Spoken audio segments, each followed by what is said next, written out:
Kita lanjutkan perbincangan dengan Pak JK. Pak JK itu tadi dijelaskan bahwa sebenarnya ini kan gejala yang wajar, ya, normal ya kalau ada politik identitas ya, sama seperti negara lain juga ada. Nah, bagaimana kita memandang Pak Rizik Sihab ini? Apakah kita pandang ini normal saja atau perlu kita memberikan perhatian ekstra karena ini dianggap mengganggu ketertiban?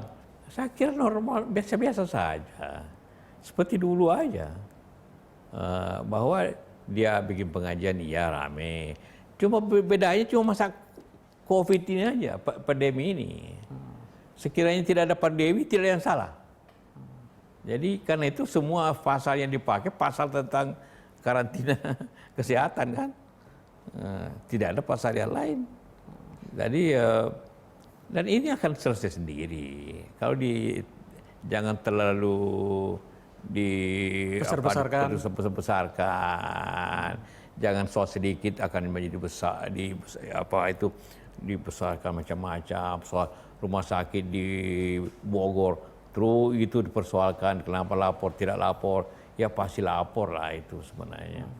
Jadi soal yang kecil menjadi besar-besarkan sekali, maka lama-lama Habib Rizik makin besar.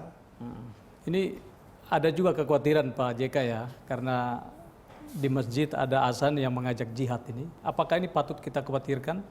Pertama begini, saya lihat fotonya itu bukan di masjid. Karena ada latar belakangnya, bukan latar belakang masjid. Jadi mereka itu tidak dalam rangka azan untuk salat, bukan. Kalau salat untuk azan untuk salat pasti jelas salah. Kedua, perlu juga dipahami, jangan asal orang berbicara jihad seakan-akan mau perang. Jihad itu artinya bersungguh-sungguh. Kalau kita bersungguh-sungguh cari ilmu, itu juga jihad.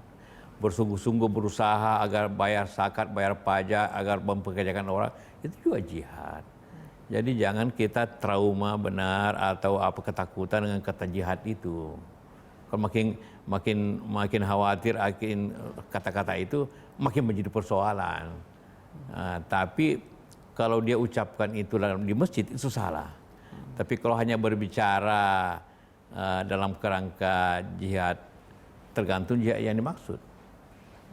Bukan jihad perang. Ada juga memang nuansa jihad perang, ada yang bawa pedang. Karena itu saya bikin statement itu harus hentikan yang begitu. Ya, minta dihentikan, dicari, lapor ke polisi. Saya minta Jawa Barat, DMI Jawa Barat lapor ke polisi karena kejadiannya banyak di Jawa Barat. Ya, menurut informasi. Kita juga tidak tahu di mana itu.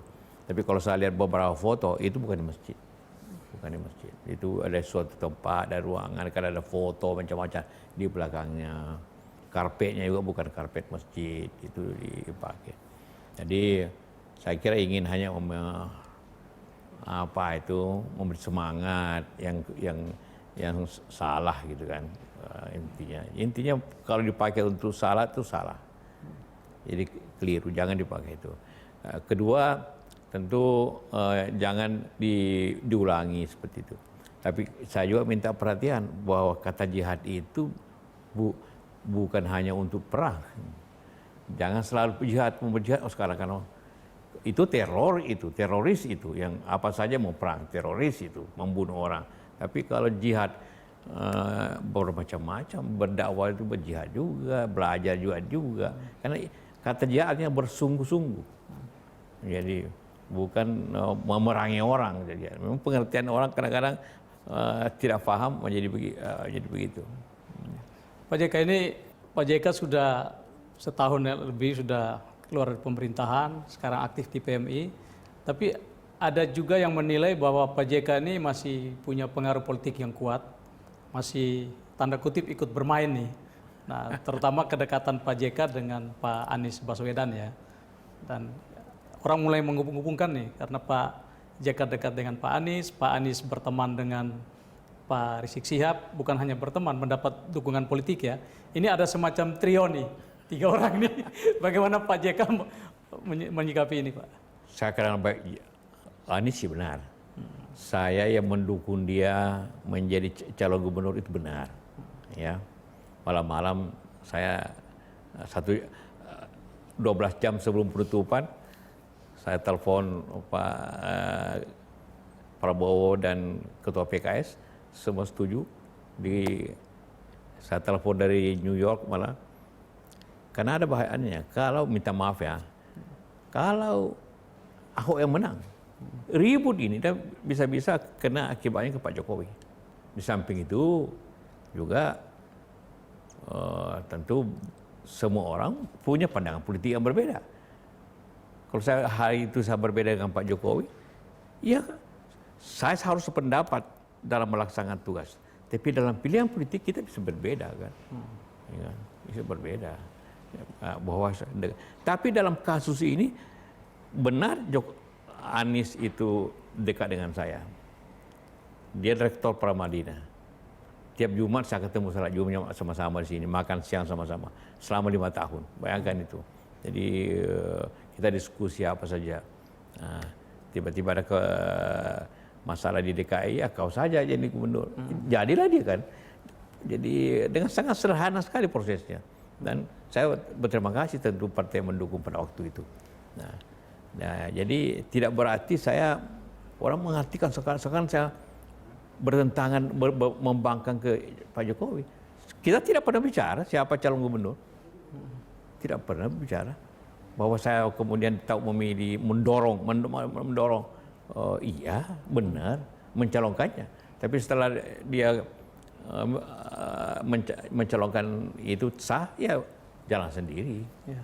Sebagai tokoh yang mengendorse Pak Anies untuk level gubernur ya, tentu saja logika politiknya Pak JK tentu saja akan mengendorse Pak Anies untuk naik ke level lebih tinggi lagi kan? Saya sering ditanya, saya bilang 2024 itu masih 4 tahun. Pak Jokowi dari gubernur ke presiden hanya prosesnya 1 tahun lebih.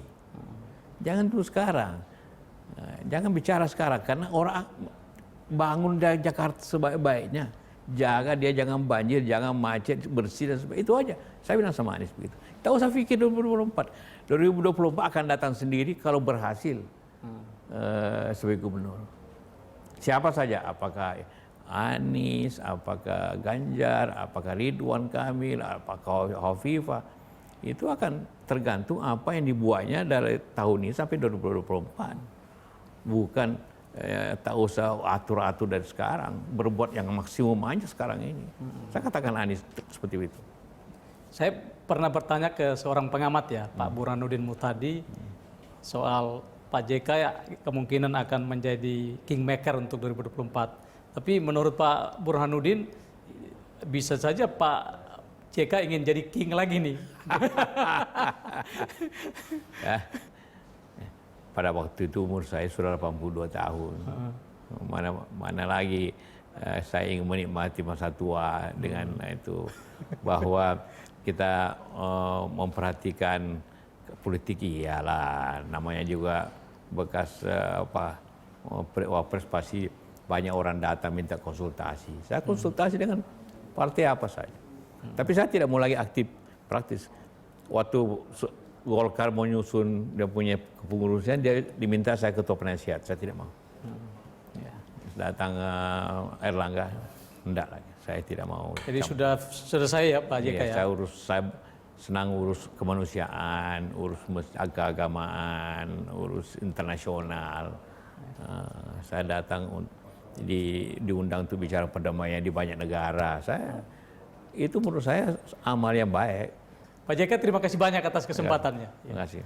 Pemirsa demikian spesial interview, sampai jumpa.